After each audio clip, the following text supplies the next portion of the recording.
with any poster of your choice. You're going to read the question and thoughtfully respond to it. Then you're going to go to whatever other poster you want to go to. It's your choice how you move around the room. Okay? If you finish early, you're going to go back and read responses to your class that your classmates have written. And then afterwards, we're going to discuss this. You guys are going to have plenty of time to talk today. I'm going to set the timer for about 10 minutes. You have 10 minutes to complete this activity, which gives you, on average, about 2 to 3 minutes per poster. All right? Are there questions on this? No. Thumbs up if you understand the directions. Thumbs down if you need a repeat. Are you ready? Yes. Time to move! Go for it. If the poster is crowded, go to one that is not crowded. Number 3 has a lot of openings. If you're done, start to make sure you've read other people's comments so that you have something to share. So when I say find somebody who, you're going to start moving and you're going to find someone who's going out of town for break. So you're either sharing one of your own responses or you're sharing a response that you read and found interesting. All right, ready? Find someone who. Go.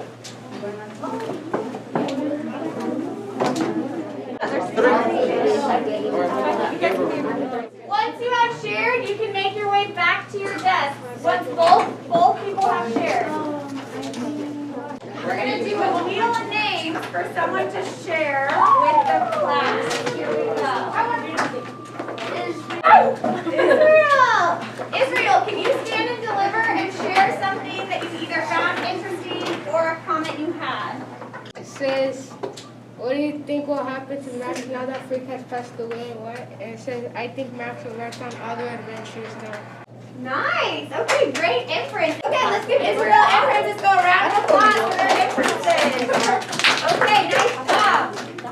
All right, we're going to switch gears here, and we are going to focus on now moment of silence. So what you're going to get is you're going to get a term and a definition. So what you're going to do is you're going to take 1 moment to read your term and your definition. Go ahead and do that now, please. So now, we're going to do an activity called meet and greet. We are going to pretend that we're on a field trip at a college, and we're going to greet each other as if we were there. All right? So, can I have 2 brave volunteers up to show us how you might greet someone at a college? And I'll help you through all the way through. Frederick and Selah. I am expecting you guys, when we go on a college campus tour, to act like scholars. So you might say something like, hi, my name is Selah. Nice to meet you. And Frederick, you might respond with, hi, my name is Frederick. Nice to meet you. Let's try. Hi, my name is Frederick. Hi, my name is Aloud. Nice to meet you. Well done, you guys. Really nice job. Let's give them a round of applause. Okay. So, I'm going to set the timer for about 3 minutes. You're going to greet each other as if you were touring a college campus for those 3 minutes. So first 3 minutes, college campus. Last minute, greet each other however you would normally. So when I say time to, you're going to say move, and you're going to walk around the room and begin our meet and greet. Are you ready? Yes. Time to move. Good.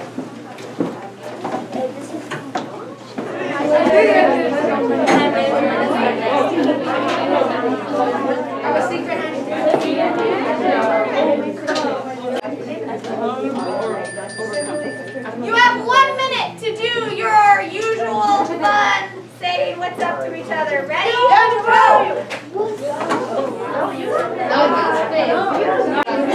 to move! Time to move! Good, back to your seat. Nice job, you guys. So what's going to happen now is to review the vocabulary that we're going to see in chapter 25. I'm going to say the term, and you are going to shout out the definition.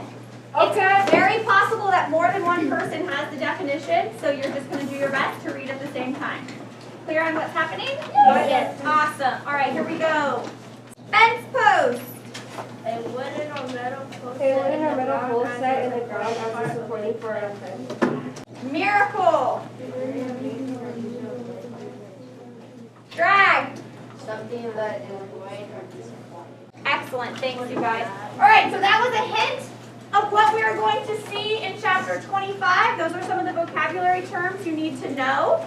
All right, so this is something called fill in the blank readings. Does everyone have their books open to page 158? So how this works is I am going to read the text out loud. Every once in a while, I'm going to pause, and you need to fill in the blank by completing the sentence or the word in the text. Okay? So let's practice. All right? That was? Excellent. So that's how we're going to read this chapter. All right, here we go. What Loretta said.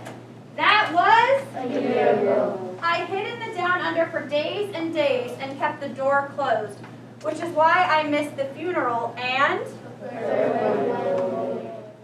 Okay, so I hear about 40% of you participating. The goal is 100% of you. So every time I pause, that means you read.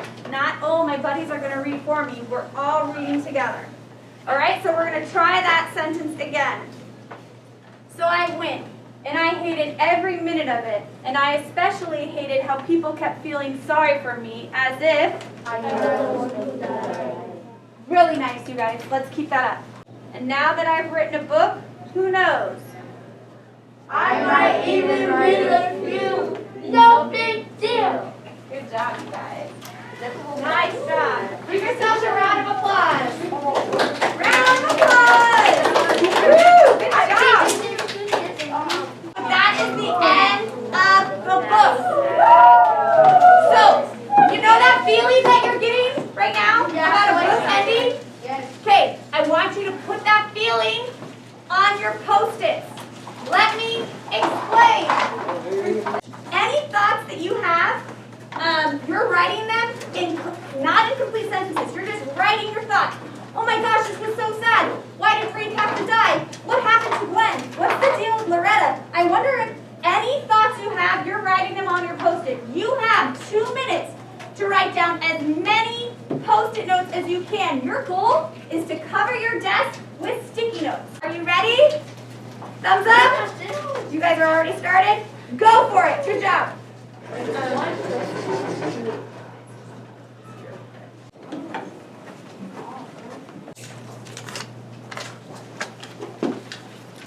30 seconds. Sponge. Sponge. Okay, are you guys ready for next steps? Pencils down. So you've got all your thoughts. They're all written out on your Post-it notes, right?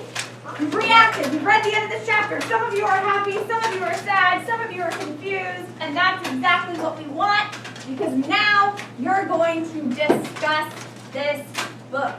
Each of you need 2 talking chips. So you have your 2 chips. Hold them in your hand like this and this. You are going to take turns by putting the talking chip piece in the bucket, and you're going to share your thought on a question that came up for you during this activity. All right? Each person is then going to put their first chip in the bucket after they share. So I'm going to share, put my chip in the bucket. Daniel's going to share, put his chip in the bucket. On the second round, you're going to respond to what someone else has said. So your first round, you're using expressing an opinion sentence frames. And your second round, you're using building on what others say sentence frames. At the sound of the bell, you may begin.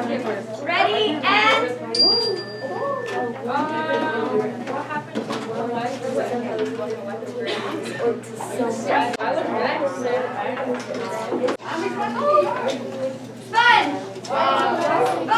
Fun! Give yourselves a round of applause for your discussion. You have 1 minute as a group to figure out who is going to share with the class on behalf of your group. And you're looking to share the thing that your group as a whole found the most interesting or found the most important. Okay, go ahead. You have 1 minute to figure out who that person is. And That's not a 2, why not? That's a 3. all right, so here we go. We're going to just go in numerical order. Go ahead, group 1. Please stand and deliver. Okay, nice. And last group 6. My reaction to Kevin died. Excellent. Well, in all senses of the word, it's truly been transformative. When I first started, I was just like call and response and just was so proud of myself because, but you saw it right off the bat, like they took ownership, they collaborated, it was what they wanted to say, what their interests were being brought into the classroom. Like it was just that one thing. It was so fun. And I kind of did ride that wave, like the callback wave. But then when you go deeper, it's incredible. Like if you just that's like the little tip of the mountain, and then you just keep going deeper and deeper, and everything you keep incorporating is that same like sense of fulfillment for my kids and for me. I was so grateful to learn new reading strategies because as an English language arts teacher, we read a lot. I always felt like I was giving my kids what I needed, but when you read those strategies and you see the different things that it works, whether it's tag reading, which keeps them engaged and ready to share, or fill in the blank reading where each kid gets a chance to read all together, so it's less intimidating. You just see not only they're engaged by those strategies, but their needs are being met. The kids were doing a gallery walk, and I remember coming over to a group of kids, hey, your discussion is off topic, please keep it to the class. We're not talking about what you're doing this weekend. You both had pointed out that like in a gallery, people walk around and they talk, that's what you do. And that was a huge aha for me, because why can't they, talk a little bit about, their weekend or whatever it is, as long as they're still doing the accountability piece. That's where that comes in letting that go and knowing I'll find out when they do their check for knowledge or check for understanding. I was able to focus more on what the kids were getting out of the activities. And that was like, aha. If you do a well-balanced CLR layout for your lessons, you will meet, I'm not gonna say all of their needs, but you will meet more of their needs than you're meeting right now, most likely, because it's there, it's innate in the strategies. You don't have to do anything besides do the strategies, and then the kids are getting what they need. I would say first and foremost is engagement. It's changed them. Like they're more comfortable coming into my room. They are more comfortable like being themselves and asking questions. Like that's a big one. Like I didn't always have a lot of kids asking things when they don't understand, but it's almost like as a result of this work, they've become more confident and willing to share with me when they don't understand something. So I just say, like, just do it. And I know we don't have time, but just make time for this. Like if you were going to pick something to make time for, make time for this. I think the post your thoughts as a activity before doing put your 2 cents in was a really great way to get kids generating their thoughts so that they had something to share. What I wish I would have done when I was doing graffiti talk, is I wish I would have given my kids a little more accountability. I kind of missed that in the directions to remind them that I'd be calling on them randomly to share. And so they didn't have that in their head. And so if they don't have that accountability piece, they're more likely to, be off task or whatever it is. So I think just having that accountability piece after each activity, that's your classroom management right there. First, go through the strategies or however they're accessing the strategies, whether it's on YouTube or the binder or whatever. And then try. I would sometimes resist in trying something because I wasn't sure that I was going to do it right. Be okay failing the first time. You're not going to do it right. Or if you do, you're still going to do it way better the second and the third time. So just try them all, try as many as you can, and you will find a groove. And you'll really notice when you have a CLR day, and then for whatever reason you don't have a CLR day, you will so see the difference. So that is like, that's the it's magic.